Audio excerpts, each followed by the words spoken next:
Captain Jake Morrison stood on the bridge of the UES Horizon, watching the stars drift past the main screen. The ship moved through space like a gentle giant, its hull scarred from years of peaceful exploration. 3 decades had passed since humanity first met the aliens, and Jake had spent most of those years mapping unknown regions of the galaxy. "Captain, we're getting a message from the Zephyrian embassy," said Ryan Carter from his station. The young man's fingers moved across the controls with practiced ease. "They want to schedule a meeting." Jake nodded. The Zephyrians were big lizard-like creatures who ruled a large chunk of the galaxy. They had green scales and yellow eyes that never seemed to blink. Most humans found them scary to look at, but Jake had learned to work with them over the years. "Put it through to my ready room," Jake said. "Lisa, you have the bridge." Chief Engineer Lisa Bennett looked up from her tablet. She was a small woman with grease-stained hands and sharp eyes. "Sure thing, Captain. Try not to let them boss you around too much." Jake smiled.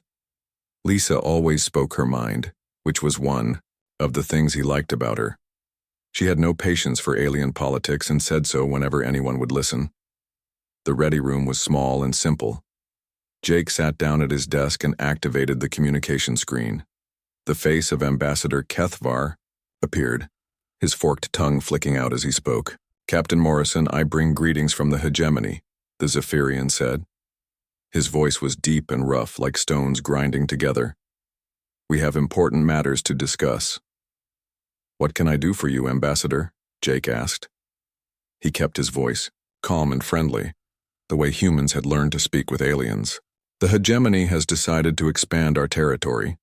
Several human colonies lie in the path of our growth. The Federation Council has agreed that these colonies should be relocated to make room for our people." Jake felt something cold move through his chest, but his face stayed the same. "Which colonies?" "New Dallas, Prairie Point, and Riverside. The humans living there will be moved to other worlds. The Federation has already approved the relocation. Your people have always been so reasonable about these things." The words hit Jake like a punch to the gut.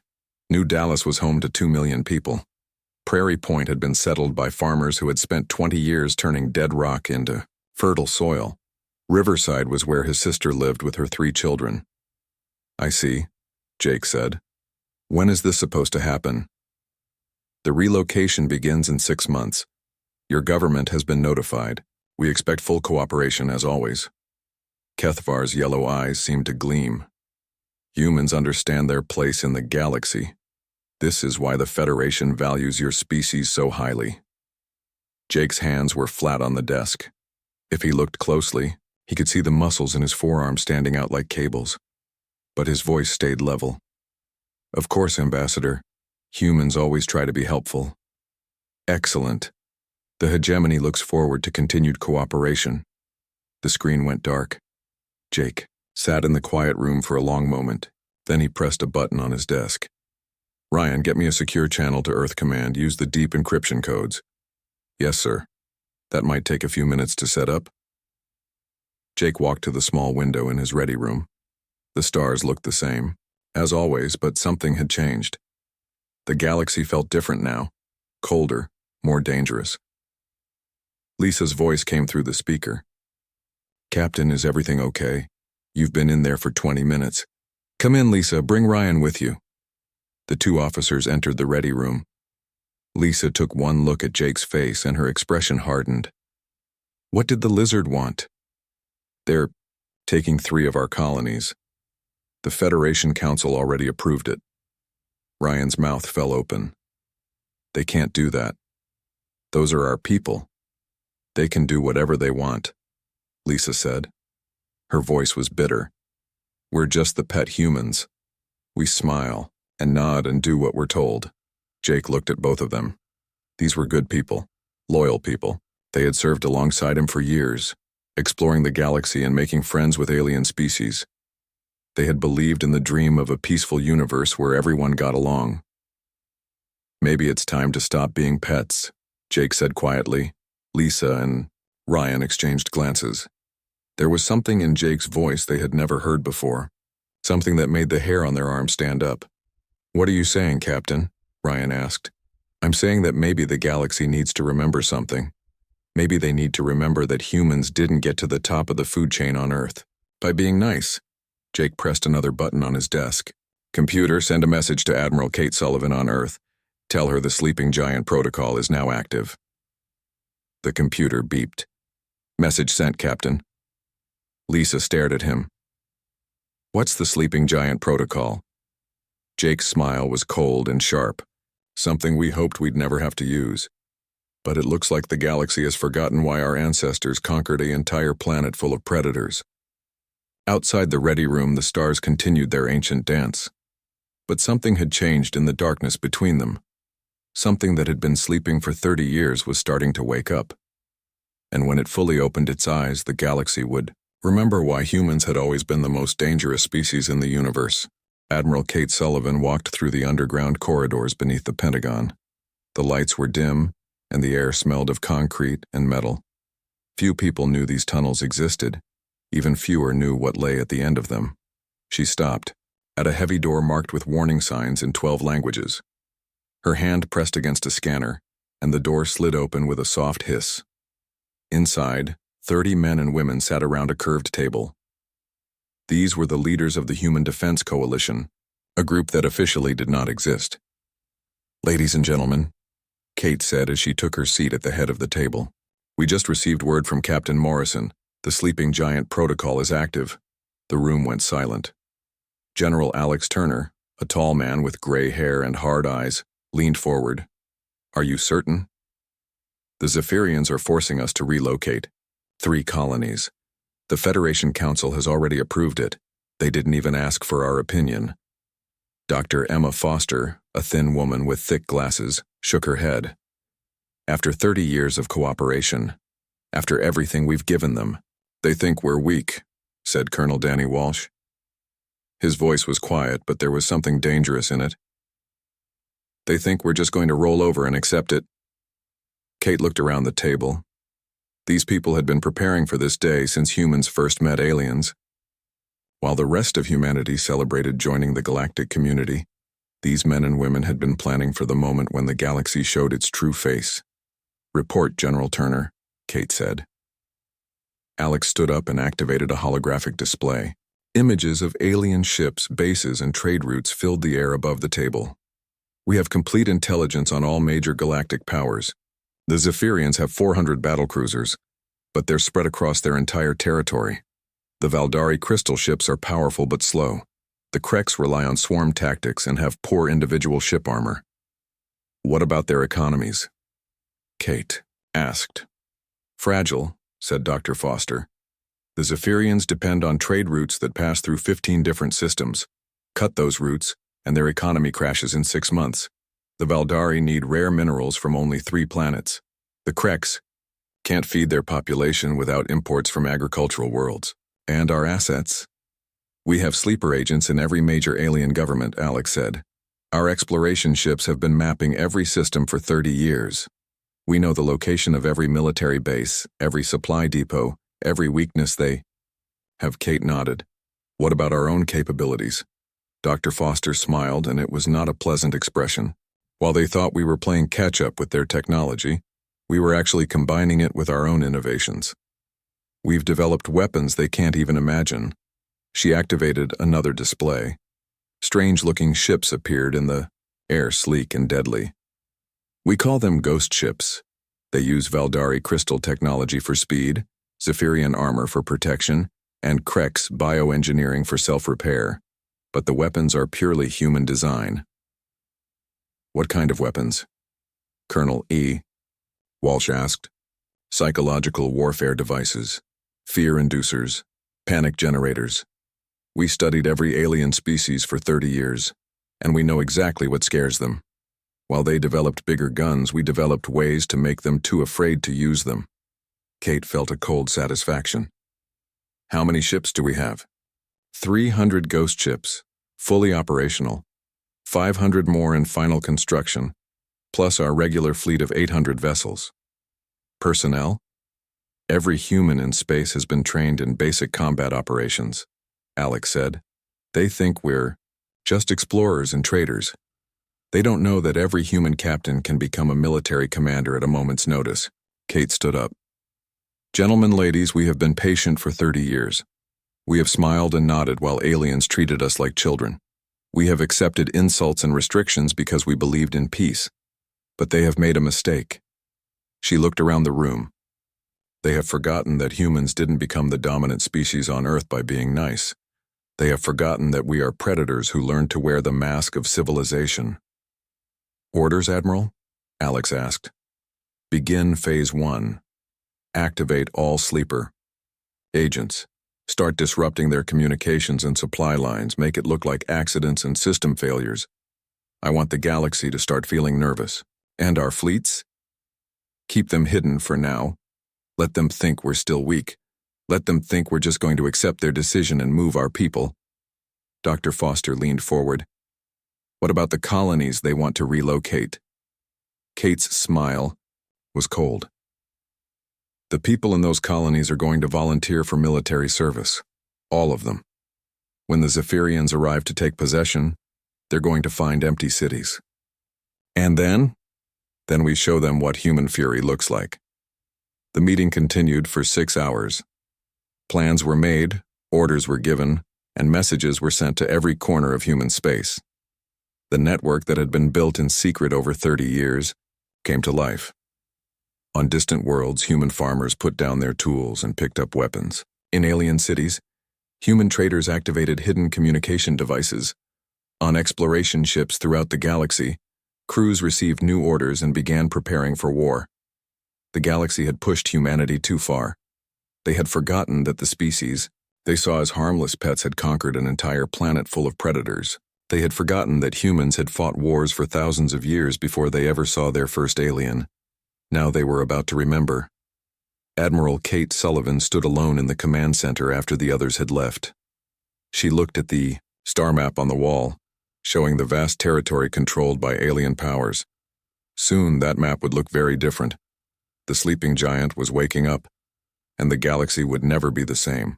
Admiral Nick Rodriguez watched the stars from the bridge of his flagship. The UES Vengeance looked like any other human ship from the outside, but underneath its plain hull was something the galaxy had never seen before. Behind him, 200 ships waited in the darkness between systems. Status report, Nick said to his weapons officer. Lieutenant Commander Pete Johnson checked his screens. All ghost ships are powered up and ready. Stealth systems are running at full capacity. The enemy won't see us until we want them to. Good. Communications? We're connected to all human forces across the galaxy, said Commander Beth Parker from her station. Captain Morrison's team is in position at Station Nexus Prime. Ground forces are ready on 12 worlds. Our people in alien governments are waiting for the signal. Nick nodded. The Zephyrian border fleet was 3 hours away, coming to escort what they thought would be frightened human refugees. Instead, they would meet something their worst nightmares couldn't imagine. All ships, this is Admiral Rodriguez. Today we stop pretending to be weak. Today we show the galaxy what happens when you threaten human families. Attack formation, on my mark. The space around the Zephyrian border looked empty. The lizard creatures had sent 40 ships to handle the colony relocation. Commander Vestar sat in his command chair, yellow eyes watching the scanner displays. Any sign of human ships? He asked his crew. Negative, sir. The system appears empty except for the colony world. Vesitar's tongue flicked out. Strange. Usually the humans send ships to help with relocations. They are always so eager to cooperate. Perhaps they finally understand their place, said his second officer. No need to supervise when the outcome is already decided. The Zephyrian fleet moved toward the planet. They were confident and relaxed. After all, what could humans do? They had been pets for 30 years. That was when the darkness around them came alive. 200 human ships appeared from nowhere, their stealth systems shutting down like curtains being pulled back. The Zephyrian sensors screamed warnings, but it was already too late. What in the name of the ancestors? Vesitar began. Then his ship shuddered as weapons he had never seen before struck his hull. The human ships moved like hunting wolves, fast and deadly. Their weapons didn't just damage armor and systems, they did something worse. They reached into the minds of the Zephyrian crews and planted pure terror. On the bridge of the Zephyrian flagship, crew members began screaming. The fear hit them, like a physical blow, making their hearts race and their minds fill with images of death. Some fell to the floor, clawing at their scaled heads. Others ran from their stations trying to escape something that lived inside their own brains. "Return fire!" Vesitar ordered, but his voice cracked with panic he couldn't control. A few Zephyrian ships managed to shoot back, but their aim was wild. The terror weapons made it impossible to think clearly. Meanwhile, the human ships danced around them, striking with precision that spoke of years of planning. Meanwhile, halfway across the galaxy, Captain Jake Morrison's team moved through station, Nexus Prime like ghosts. The massive space station was the communication hub for the Quakes insect race. Thousands of bug-like creatures scurried through the corridors, managing the flow of information across their territory. "Security checkpoint ahead," whispered Danny Walsh, his voice coming through Jake's earpiece. The former security chief had become something more dangerous during the years of pretending to be peaceful. "How many guards?" Jake asked. 6 Quakes warriors. They looked nervous. They should be. Jake's team moved with the kind of skill that only came from years of practice. The Quakes guards never knew what hit them. One moment they were standing at their posts, the next they were unconscious on the floor. "Ryan, how long do you need?" Jake asked. The communications officer was already at the main console, his fingers flying over alien controls. "Give me 10 minutes, I'm uploading our virus into their entire network." "Make it 5. We have company coming." More Quakes soldiers were rushing toward their position, their insect legs clicking on the metal floors. But Jake wasn't worried. These bugs had never fought humans before. They didn't know what they were dealing with. The fight was brutal and one-sided. The Quakes were strong and fast, but they fought like insects, all instinct and no creativity. Humans fought like the predators they had always been, using every dirty trick their species had learned over thousands of years of warfare. "Got it," Ryan announced. "The virus is in their system. In about 6 hours, every Quakes communication network in the galaxy will shut down." On the other side of the galaxy, Ambassador Claire Peterson walked into the Federation Council chambers. The alien leaders sat in their floating chairs, looking down at her with the same casual arrogance they had shown for 30 years. "Ambassador Peterson," said High Counselor Thekmore, a Valdari whose crystal body glowed with soft light. "We trust you are here to confirm human cooperation with the relocation orders." Claire stood in the center of the chamber, small and seemingly helpless, surrounded by beings who could crush her without effort. But her voice was steady and clear. "I'm here to deliver a message from the people of Earth." "Which is?" asked Counselor Gentai, a Zephyrian whose yellow eyes showed boredom. "We decline." The chamber went silent. Then several counselors began to laugh. The idea of humans saying no to the Federation was absurd. "You decline?" Thekmore's crystal form flickered with amusement. "Humans do not get to decline. You are a minor species. You follow orders." Claire smiled, and something in that expression made the laughter stop. "Look outside." The counselors turned toward the great viewing windows that showed the space around. The station. What they saw made their blood run cold. The Zephyrian border fleet was burning, 40 ships reduced to twisted metal and emergency beacons. Human vessels moved between the wreckage like sharks, their weapons still glowing with deadly energy. "That was just the beginning," Claire said. "We have fleets moving on your territories right now. Your communication networks are failing. Your supply lines are under attack. And this is just the first day." High Counselor Thekmore's crystal body had gone dark with shock. "This is impossible. Humans are peaceful. You are explorers and traders." "We were explorers and traders," Claire corrected. "But before that, we were predators. And you just reminded us why that matters." The message was clear. The galaxy had pushed too far, and now humanity was pushing back. The age of being treated like pets was over. The real war was just beginning. Admiral Kate Sullivan stood in the center of what used to be the Federation Council chambers. The floating chairs where alien leaders once sat in judgment were now empty. The great viewing windows showed human ships patrolling the space around. the station like watchful guards. 3 months had passed since the war began. 3 months that changed everything. Status report, Kate said to her aide, Commander Tony Brooks. All major alien military forces have surrendered.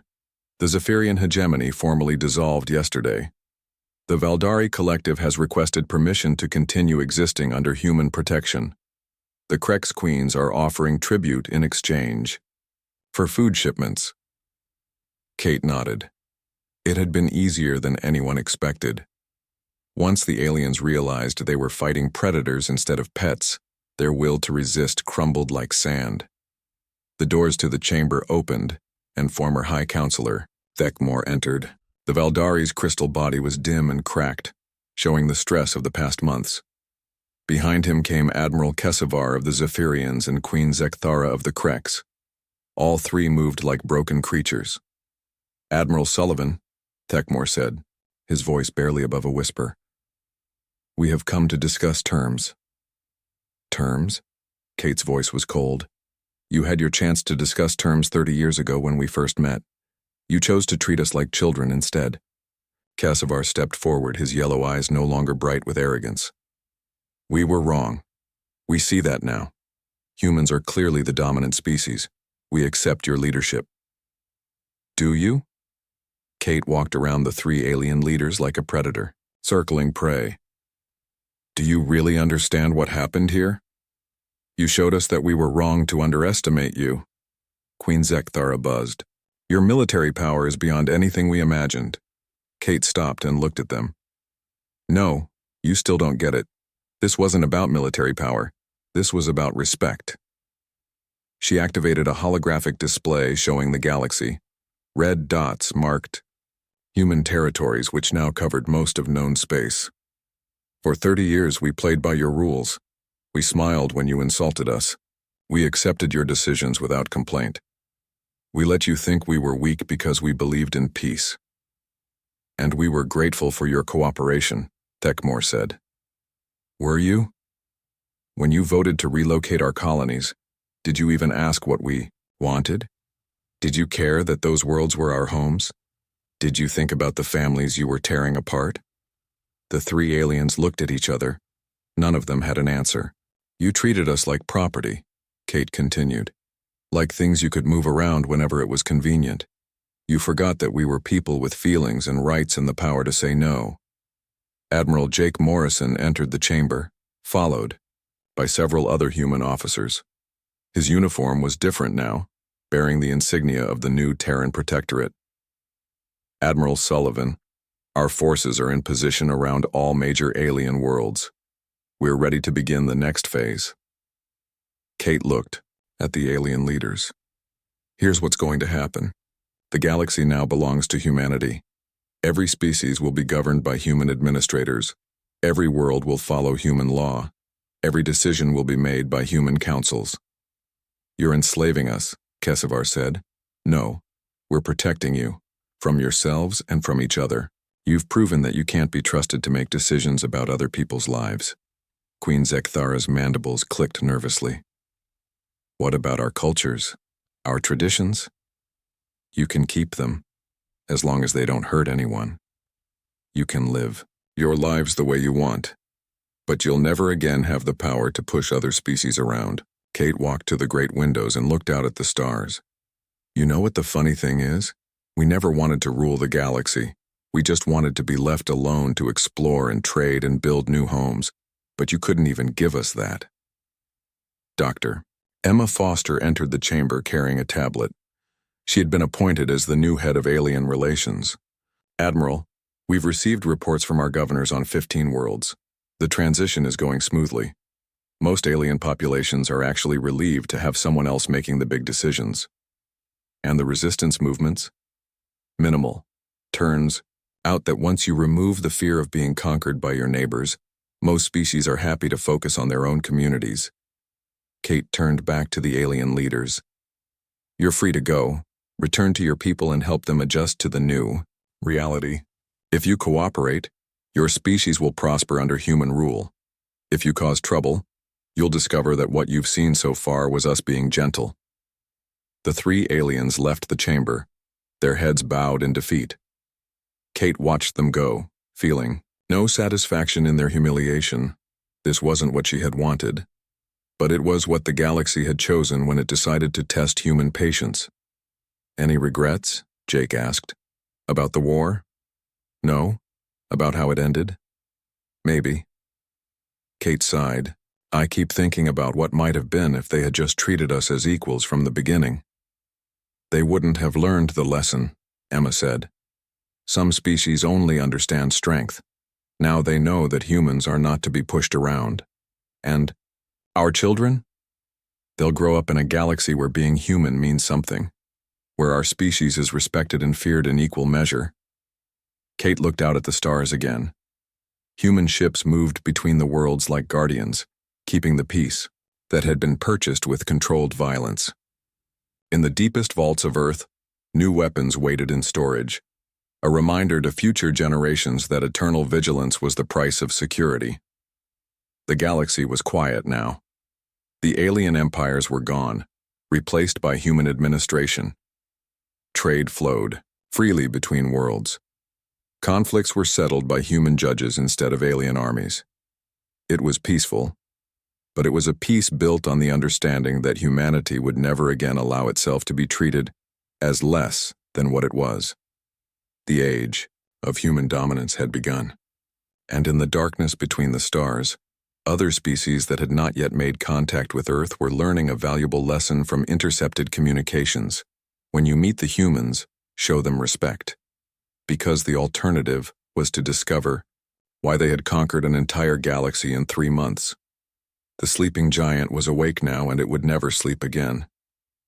Captain Sam Hughes stood on the bridge of his assault ship, watching the Valdari homeworld grow larger on the main screen.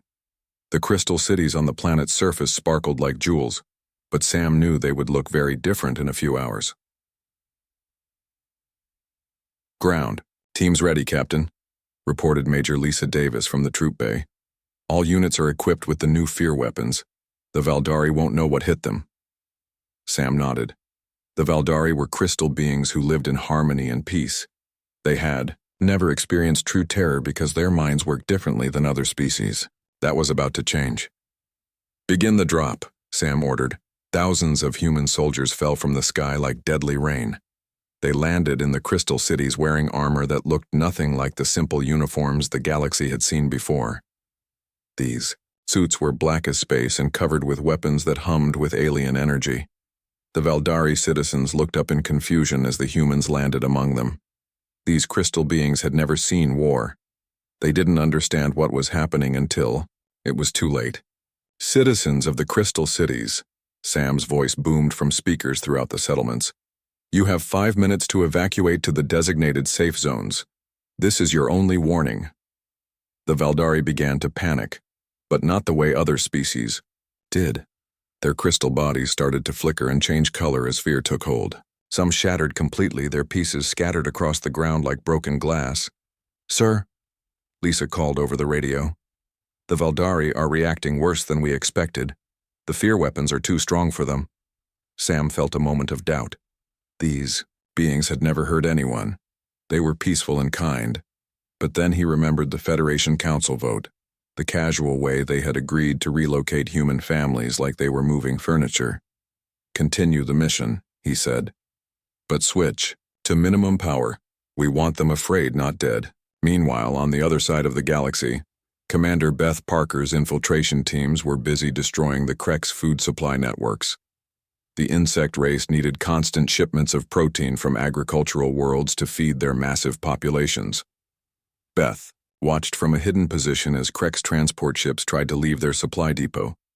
They made it exactly 3 kilometers before human sabotage devices activated. The ships didn't explode. Instead, they simply stopped working, their engines failing, and their life support systems shutting down. "That's the 15th convoy this hour," reported Sergeant Mike Taylor. "The bugs are starting to panic. Their queens are sending out distress calls." "Good," Beth said. "Fear spreads faster than fire in a hive mind. Once one Quakes gets scared, they all feel it." The Quakes were discovering that their greatest strength was also their greatest weakness. The mental connection that let them work together as one also meant that terror could spread through their entire population in minutes. On their homeworld, Queen Zekthara felt the fear of her children like a physical pain. Her massive insect body trembled as thousands of panicked thoughts flooded her mind. The humans were not just attacking her ships and supplies. They were attacking the very foundation of Quakes society. "Report," she demanded of her generals. "Great Queen, the humans are everywhere," buzzed General Victar. "They strike from the shadows and vanish before we can respond. Our supply lines are cut. Our communication networks are failing. And worst of all, they are making our warriors afraid." Queen Zekthara's mandibles clicked with rage. "Impossible. Humans are weak. They are pets." "Not anymore, my queen. They have become something else, something terrible." Back in Zephyrian space, the Lizard Empire was falling apart. Dr. Kevin Miller's research teams had developed weapons that attacked the Zephyrian nervous system directly. The proud warrior race was discovering what it felt like to be hunted. Admiral Kessever tried to rally his remaining fleets, but every battle was the same. The humans would appear from nowhere, strike with weapons that caused paralyzing terror, then vanish before the Zephyrians could fight back. "How are they doing this?" he demanded of his science officer. "Sir, they seem to know exactly how our minds work. Their weapons target the fear centers in our brains. They make us experience the terror our prey felt when our ancestors hunted them." Kessevar's yellow eyes went wide. "They turned our own evolutionary history against us." "Yes, sir. And it's working. Half our fleet is hiding in deep space, too afraid to fight. The Zephyrian hegemony, which had ruled a quarter of the galaxy for 1,000 years, was crumbling in less than a week. Their warriors, trained from birth to be fearless, were reduced to cowering reptiles afraid of their own shadows. On Earth, Admiral Kate Sullivan watched the reports flowing in from across the galaxy. Every alien power was under attack. Every military force was in retreat. The Federation Council had dissolved into chaos as member species turned on each other, each blaming the others for provoking humanity. "Casualty reports?" she asked General Alex Turner. "Minimal on our side. 12 humans killed, 34 wounded. The aliens are suffering massive psychological damage but relatively few deaths. The fear weapons are working better than we hoped." Kate nodded. This was not genocide. This was something more precise. They were breaking the aliens' will to fight while leaving them alive to remember the lesson. "What about their surrender attempts?" 17 species have tried to negotiate. The Valdari are offering to give us their entire crystal technology. The Zephyrians want to make us partners in their empire. The Quakes are begging for mercy. And our response? We're ignoring them. Let them sweat. Let them wonder what we want. Fear of the unknown is the strongest fear of all.